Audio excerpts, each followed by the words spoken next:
Hi, I was asked today how to get stuff from home to school, and I guess it didn't occur to me to show this to anybody. What I've got here right now is I've got a PowerPoint file that is here at school that I want to be able to access from home, from my computer at home. The easiest way to do that is to use your Google Drive. I'm logged on and I've got my Google Drive open here, and if you haven't ever logged onto your Google Drive before, if you're in your Gmail and you want to open up Google Drive, all you have to do is hit these little buttons here and go to Drive, and your Google Drive will open up for you.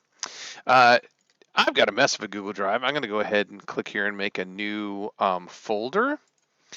Just so I'm going to call it transfers. So I'm saying that's the folder I'm going to use when I move stuff from home and back. So I just clicked on that. It's right there. Now all I have to do is take this PowerPoint, drag it right over there and drop it. And now it's uploaded to Google.